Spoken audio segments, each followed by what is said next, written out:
There are 7 levels of retirement wealth in America, and the gap between the bottom one and the top one is bigger than almost anyone guesses. I went through the Federal Reserve Survey of Consumer Finances to find where the rungs actually sit, not rounded off guesses. The real numbers from the government's own survey of what American households own. Here is the number that frames all of it. According to that survey, the median net worth for households aged 65 to 74 is about $409,000. That is the highest figure any age group in the country reaches, not a starting point, the peak. So most people looking at this ladder are looking at a ladder they have already finished climbing. But there is something strange buried in how these levels get measured, and once you see it, you cannot unsee it. The rung you think you are standing on and the rung your actual spending money sits on are frequently not the same rung. Sometimes they are 2 apart. I will show you all 7 with the real figure attached to each one. And I will show you why almost every version of this list quietly skips the bottom 2, even though that is where a huge number of Americans actually are. Let's start at the bottom, where the other lists don't go. Level 1, under about $25,000. Harvard's Joint Center for Housing Studies published a figure that stopped me. The median net wealth of a renter aged 65 and over is about $10,100. Read that again. $10,000. The same report puts that at roughly 2% of what the median older homeowner holds. 2%. Same country, same age, same decade of life. That is the entire distance between owning the place you sleep and renting it. Level 2. Around $69,000. That is the 25th percentile for households aged 65 to 69, according to the Fed survey. A quarter of American households in that age band are at or below it. And that figure is everything. The house, the car, the savings, all of it added together and the debts taken back out. 69,000 total. Now look closer at why these first 2 rungs go missing. A financial planner making a video about retirement wealth is talking to people who might become clients. There is no business at level 1. So the list starts at level 3 and calls level 3 the bottom. The people underneath just aren't in the picture. Level 3, around $200,000. This one deserves a flag because it is 2 different numbers wearing the same coat. Kiplinger reads the Fed survey and reports the median retirement account balance for ages 65 to 74, about $200,000. That is the retirement account, the 401k, the IRA, the pot people picture when they picture retirement savings. And here is the part that surprised me most in the whole survey.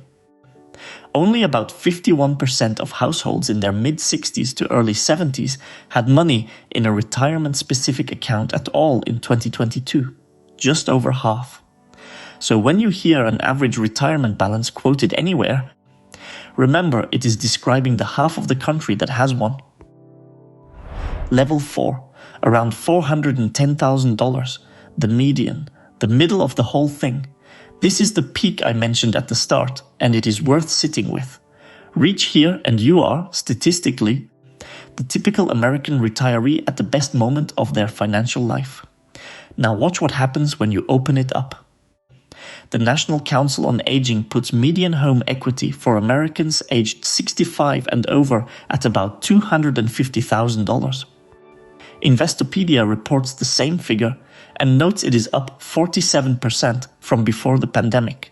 So the median household at level 4 holds around $410,000 in net worth, and roughly $250,000 of it is the house they are currently living inside.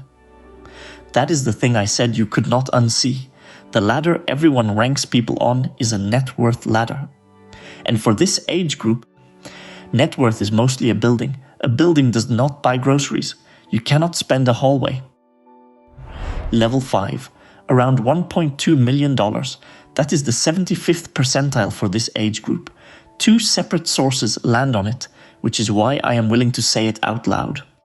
The Fed's own survey data puts it near $1.15 million for ages 65 to 69. Kiplinger, reading that same survey, puts it near 1.2. Reach level 5 and 3 out of 4 American households your age are below you. Level 6, around $3 million, the 90th percentile.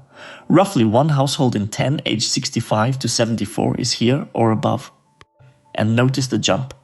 Level 5 to level 6 is not a step, it is a multiplication. The distance from the median to the 75th percentile is about $800,000. The distance from there to the 90th is nearly 2 million more. The ladder is not evenly spaced. The rungs get further apart the higher you go. Level 7. Around $20 million. The top 1% for households aged 65 to 69 sits near 22 million. For 70 to 74, it is closer to 19 million. A viewer left a comment on one of these ladder videos pointing out that the top band always gets lumped together, and he was right. There is a 7 times difference between the bottom of level 6 and the top of level 7. Inside one rung, that is all 7. But before we leave the ladder, there is one direction nobody puts on it. It runs backwards too. Remember that $409,000 peak at 65 to 74. The Fed survey puts the median for households aged 75 and over at about 336,000. Investopedia reads the same data on retirement accounts. The median balance falls from 200,000 at 65 to 74, down to 130,000 after 75. So the typical household spends the last stretch of life moving down the ladder, not up. That is what the money was saved for. But it means the rung you occupy at 68 is not the rung you occupy at 80. Now here is what the ladder does not tell you. And it is the reason 2 people on the same rung can be living completely different lives. 3 things move you between levels without your net worth changing by a single dollar. The first is the one we have already met, the house. 2 households can both show 400,000. One has it in accounts they can draw from, the other has it in walls and a roof. On paper they are identical. In practice one of them has a spending problem, the other does not. The second is your zip code. Another commenter on one of these videos put it better than I could. He pointed out that $500,000 in a small town in a rural state may well go further than $1 million in New York or Silicon Valley. A national ladder has no cost of living access at all. It ranks a retiree in rural Kansas against one in San Francisco as though they are shopping in the same store. The third is a rung that is quietly being removed. The Congressional Research Service analyzed that same Federal Reserve survey. It found about 45% of households aged 65 and over expected income from a defined benefit pension. Among households aged 45 to 54, that number was about 24%. So the generation currently sitting on this ladder is roughly twice as likely to have a pension as the generation climbing up behind them. Same rungs, different support underneath. There is one more wrinkle worth naming. Home equity is not held evenly. Harvard's researchers put median home equity for older white homeowners at about $251,000. For older Hispanic homeowners, it is about $200,000. For older black homeowners, about $123,000. The rung you land on depends partly on a housing market your grandparents were sorted into. So, one sentence. There are 7 levels of retirement wealth, and they run from about $10,000 to about $20 million.